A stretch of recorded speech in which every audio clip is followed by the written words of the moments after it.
माँ की गोद में बेटे का सिर है, माँ के हाथ में आंचल है।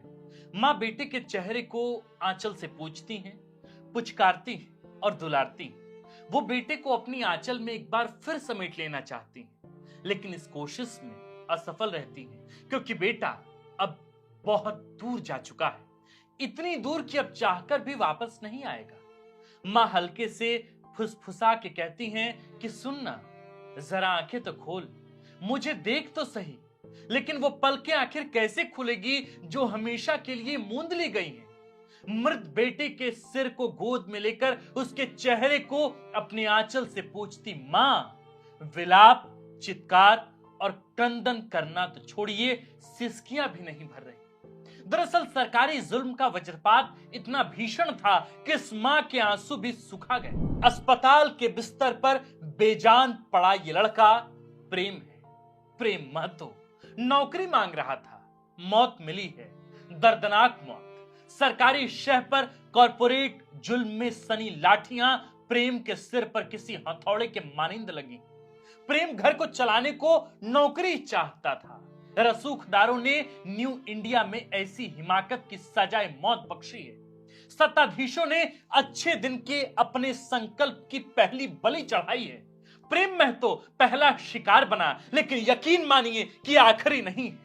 राजनीति, सत्ता, कॉर्पोरेट और मुनाफे की इस दौड़ में कई और भी लोग रौंदे जाएंगे। आप तो भैया रामनवमी उत्सव की तैयारी कीजिए, मुहर्रम मनाइए, सरहुल में नाचिए और भूल जाइए कि बोकारो में आखिर क्या हुआ है और क्या बीत रहा है। बोकारो स्टील प्लांट के पास एडीएम बिल्डिंग के सामने वाली सड़क पर अभी भी खून के निशान ताजा हैं। खून जो प्रेम महतो के सिर से झरे हैं। क्यों? क्योंकि प्रेम ने न्यू इंडिया में नौकरी मांगने की गुस्ताखी कर दी। देश विदेश के मीडिया चैनल से लेकर करोड़ों कॉन्ट्रैक्ट कंज्यूमर युवाओं के मोबाइल फोन तक फैले अच्छे दिन के वादों के चकाचौंध को हक और अधिकार के नारों से बदरंग करने की हिमाकत कर रहा था।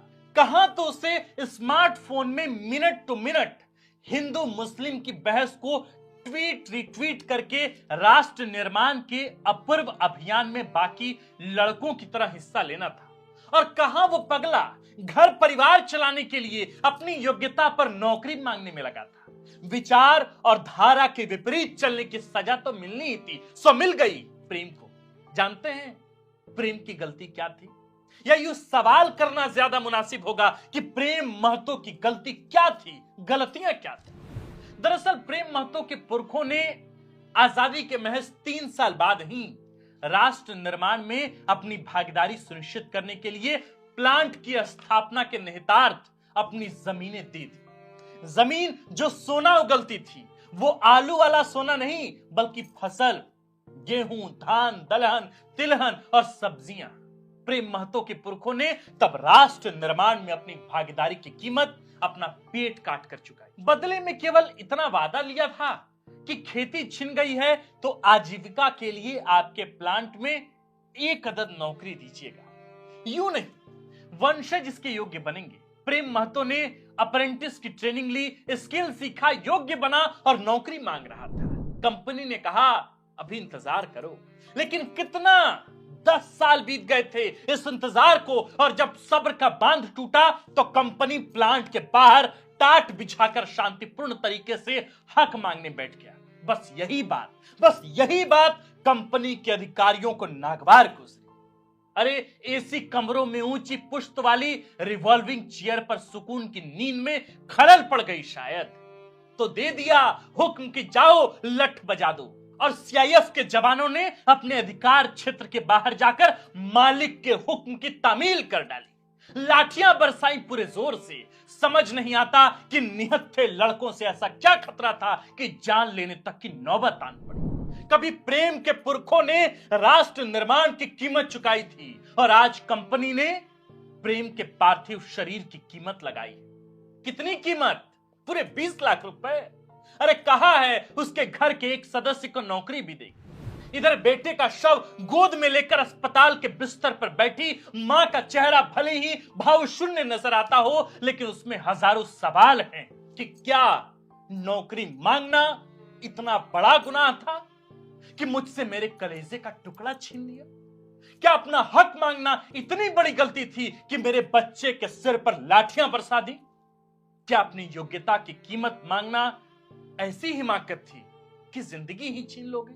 आखिर किसके शह पर बरसी लाठियां? कहां से आई एक निहत्थे आम लड़के को मार डालने की हिम्मत? किसके आदेश पर सीआईएसएफ जवानों ने भांजी लाठियां? और ये जवान जिंदा हैं या जॉम्बी हैं? आदेश मिला और पिल पड़े? अपना विवेक चोर बाजार में फुटकर के भाव बेच तो नहीं आए? अरे प्रेम की मां के तमाम सवालों का जवाब एक और सवाल में ही छिपा है। दरअसल इस देश में बहुत कुछ महंगा है, लेकिन एक चीज हद से ज्यादा सस्ती। जानते हैं क्या? एक आम इंसान की जिंदगी। सत्ताधीशों के शह में ये कॉरपोरेट घराने दरअसल सोचते हैं कि अकूत पैसा है तो क्या नहीं खरीद सकते। आम जिंदगी की कीमत ही क्या है?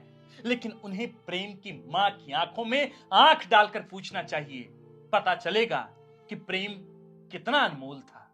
कंपनी ने प्रेम की जान की कीमत 20 लाख रुपए लगाई है, लेकिन उसकी मां अब कभी बेटे का चेहरा नहीं देख पाएगी। यह हक छीन जाने की कीमत क्या होगी? मां के हिस्से प्रेम का अंतहीन इंतजार आया है, उस इंतजार की कीमत क्या होगी? मां के सूने आंचल की कीमत क्या होगी? सूख चुके आंसुओं की कीमत क्या होगी? प्रेम की गैर मौजूदगी में दीवारें काटने को दौड़ेंगी, मां की जिंदगी में आए उस खालीपन की कीमत क्या होगी? मां अब कभी यूं प्रेम का चेहरा नहीं पोंछ पाएंगी। हथेलियों को मिली इस सजा की कीमत क्या होगी? कंपनी कैसे ये कीमत अदा करेगी?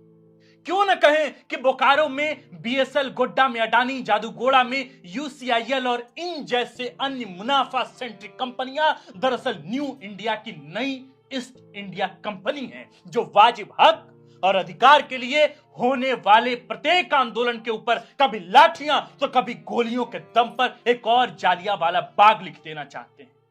आम लोगों की जमीन, संसाधन, श्रम और हवा तक का इस्तेमाल करके अकूत दौलत से अपनी तिजोरियां भर रही इन कंपनियों को निहत्थे इंसानों से इतना डर क्यों लगता है?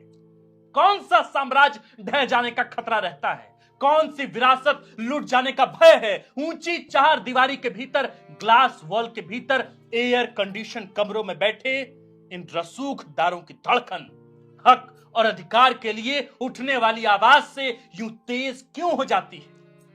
जवाब शायद किसी के पास नहीं। आपके पास हो तो बताइएगा। फिलहाल लाठीचार्ज के बाद उपजे बवाल और शासन प्रशासन के दबाव ने कंपनी ने मृतक प्रेम महतो के घर वालों को 20 लाख रुपए का मुआवजा और परिवार के एक सदस्य को नौकरी देने पर हामी भर दी है। वादा किया है कि प्रशिक्षण प्राप्त कर चुके लड़कों को 21 दिन में पद सृजित करके 3 महीने के भीतर नौकरी देंगे। लाठीचार्ज में जो लोग घायल हुए हैं उनका इलाज मुफ्त होगा, यह बात अब कंपनी कह रही है। साथ ही प्रत्येक घायल व्यक्ति को 10,000 रुपए का मुआवजा मिलेगा। बस इतनी सी ही तो बात थी। पुरखों ने जमीन दी है साहब, लड़कों ने ट्रेनिंग ली है और बदले में नौकरी चाहते हैं। अस्थाई नहीं तो अस्थाई ही सही, लेकिन आंदोलन से कंपनी का ईगो हर्ट हो गया। छीन लिया एक मां से उसके बेटे को, एक बहन से उसके भाई को, दोस्तों से उसके जिगरी को। मुआवजा तो दिया, लेकिन आंसुओं की क्या कीमत लगेगी? 20 लाख? जवाब हो तो कंपनी वाले जरा बताएं। प्रेम महतो हम सब के अंदर जिंदा है। वो सड़कों पर लाठियां खाता प्रेम महतो नहीं है।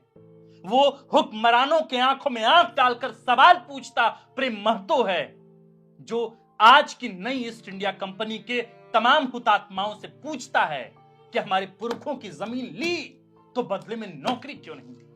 आज नौकरी के लिए लड़के अपनी जान की बाजी लगा रहे हैं। आज कहां है मोदी सरकार? कहां है अच्छे दिन? क्या वाकई प्रेम महतो की मां के लिए यही अच्छे दिन हैं? इसका जवाब क्या दिल्ली में बैठे तमाम हुतात्मा देंगे? क्या इसका जवाब सीआईएसएफ जो बंदूक लेकर चलती है और जो आंदोलनकारियों पर लाठियां बरसाती है, गोलियों से भून डालती है, क्या वो सेना देगी? क्या होगा इसके बाद? क्या 20 लाख रुपए कीमत है? मैं आज एक शेर पढ़कर अपनी बात यही खत्म करूंगा कि तुमने 10-10 लाख दिए हैं वीरों की विधवाओं को। तुमने 10-10 लाख दिए हैं वीरों की विधवाओं को। यानी कीमत लौटा दी है वीर प्रसूता को। अरे लो, मैं 20 लाख देता हूं तुम किस्मत के हेठों को। हिम्मत है तो मंत्री लड़ने भेजें अपने बेटे को। भेजें दिल्ली के तख्त पर बैठे हुए तमाम मंत्री, जिनके इशारे पर आज बड़ी बड़ी कंपनियां, चाहे वो अडानी की कंपनी हो चाहे किसी और की, आज झारखंड के जल जंगल जमीन का इस्तेमाल कर यहां के तमाम मूलवासियों का हक मार रही है। जवाब हो तो जवाब दीजिएगा। बाकी प्रेम महतो को सच्ची श्रद्धांजलि अपनी तरफ से। शुक्रिया। जय झारखंड, जोहार झारखंड। आप देख रहे हैं द फोर्थ पिलर। हमारा नाम आकाश आनंद है, कैमरे के पीछे नीरज, और इस खबर को, इस कंटेंट को लिखा है हमारे प्रिय साथी और कंटेंट हेड सूरज ठाकुर ने। शुक्रिया।